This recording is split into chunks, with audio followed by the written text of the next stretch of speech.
विधेयक मंजुरी संदर्भात राज्यपाल राष्ट्रपतींना वेळेचं बंधन नाही। सुप्रीम कोर्टाचा ऐतिहासिक निकाल। दोघांकडेही न्यायिक पुनरावलोकनासाठी विधेयक थांबवण्याचा अधिकार नाही, सुप्रीम कोर्टाचा निर्वाळा। सुप्रीम कोर्टाच्या निर्णयाचा गैरफायदा होऊन राज्यपाल अडवणुकीचा गोंधळ घालू शकतात, परिणाम जनतेलाच भोगावे लागतील। संघर्ष पुन्हा अटळ, सामनातून निशाणा।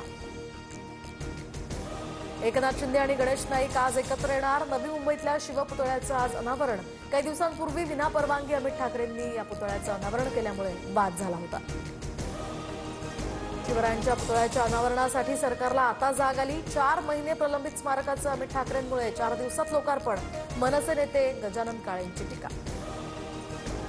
नाशिक सिन्नर एसटी अपघात प्रकरणी 4घांचं निलंबन। लॉगबुकमध्ये बसचा ब्रेक फेल असल्याची नोंद असताना सुद्धा कर्मचाऱ्यांचं दुर्लक्ष।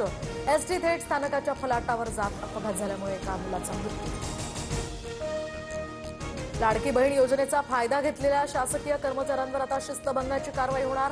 पैसेही वसूल केले जाणार। केवायसी नंतर सगळं सत्य समोर। मी बौद्ध धर्माचा अनुयायी मात्र धर्मनिरपेक्ष। डॉक्टर बाबासाहेब आंबेडकर आणि संविधानामुळेच या पदावर पोहोचलोय। कामकाजाच्या शेवटच्या दिवशी सरन्यायाधीश भूषण गवईंचं वक्तव्य। तर 23 नोव्हेंबरला ते निवृत्त होणार।